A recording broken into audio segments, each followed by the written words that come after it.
What's up, everybody? I bought this. It's a 1989 F150 extended cab stick shift with the straight six in it, and it had been sitting for, I don't know, 6 or 7 months in an apartment building, not being used because they couldn't start it. Anyway, I figured I'd rather fix it and then drive it home, and I got it all cleaned up. It looked like a homeless person was living in here. And part of it was the steering column was all flippy-floppity down, and these Fords, there's one rod that tells the timing of the key, and there's another rod in there that actually starts, that goes to the ignition module and starts the truck. And it's broken. It's still broken. Now, some enterprising individual had put a push-button start on it to the starter solenoid, and I have not fixed that yet, if I will. But one of the issues is that with an old truck, you get to do the somebody's been here before game. And when I had the steering column apart, there were barely any threads left in here. And I took my best guess as to what straight was, and I didn't get it quite right, which means that my turn signal won't engage going one direction if I'm going straight. So I need to drill this out and tap it to whatever the next biggest size is in my steering wheel puller set. So that's what I'm going to do now. All right, let's see here. See, we'll get our biggest bolts out of our crappy Star parts puller.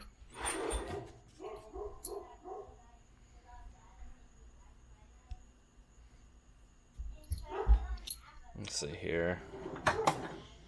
Down in here. Figure out what size they are. I'm thinking it's going to be Freedom units. They fit pretty loose in the 10. They fit real nice in the 3/8. All right. So 3/8, and then if we look,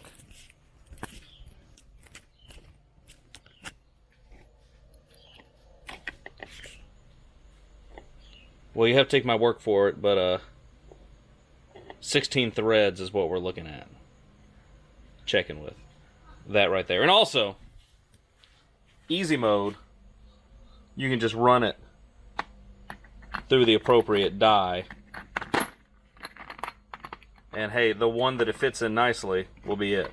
So we'll get the right drill bit, or get the right tap, and we'll get it done. All right, so I'm gonna drill out these holes in here.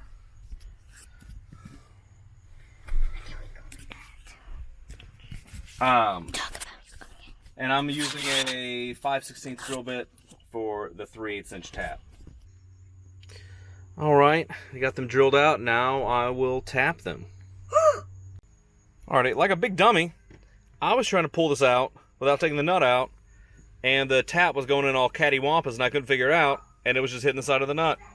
So it's a 15/16 in Freedom, or a 24mm in Science.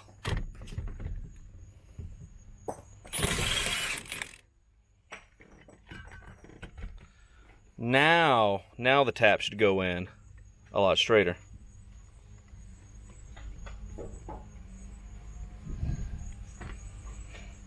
Let me see if I can position this some way. All right, the tap socket set's been pretty high on my need to buy list, and if this was any closer, I don't think this T-handle would fit in here. All right.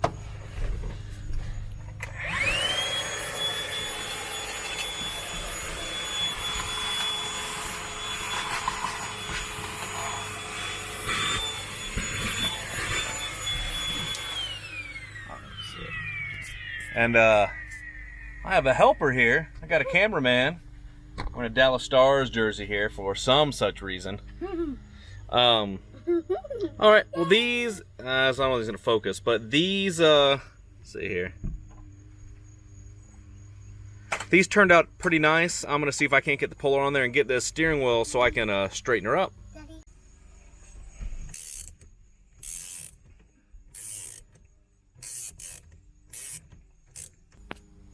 All right, well, I'll say that's a success. We got it off. We drilled and tapped new holes. I can straighten her up, and I can figure out what all of this business is here. I believe this is a classic case of somebody's been here before. Yeah, somebody did something here where they took a tech screw and shaved it down. I'm not exactly sure what happened. Alrighty, I'm not exactly sure where I was with the video, but I got it all back together. It's pretty straight now, and I was able to fix the self-canceling, so that one works. The right side wouldn't stay up, and it does now, and it'll cancel the way it's supposed to. Same way with the left. That little shady screw that was a part of the turn signal switch, I just had to give it a little tighten and it all went back together. So hopefully it stays that way. I'm always a big fan of no parts required fix. I gotta figure out the gas gauge. I was told by the previous owner that the rear tank didn't work. But if I flip rear tank to rear, I don't know if that's a full power, full ground, or what that is. So I got to figure that out. Plus, I mean, who knows how old the gas is that's in the rear tank. Anyway, so I got to do some figuring on that. Maybe I'll make a video of that in the future. Thanks. Bye. I guess one last thing we could talk about are the tools that I used. 15/16 sockets, or 24 for the nut. This is the Milwaukee Mid-Torque. It's awesome, perfect for the size. I use the Milwaukee M12 drill with the appropriate bit, which I believe was 5/16. 5/8 for the pressing screw on the steering wheel puller. Let's see here, what do we got? 9/16 for the other screws. This is a Carlisle roto head ratchet, 100 tooth. It's really nice. I like it a lot. We have Harbor Freight Cobalt drill bit set. It's not great, but it's pretty good for the money. And then I have a very old, not very old, it's probably 20 years old, Made in USA Craftsman standard tap and die set. It doesn't really get used that much. I don't use standard a lot. The metric set gets used a lot more. This is a newer set. I'm sure this is made in China. Anyway, all right, thanks. Bye.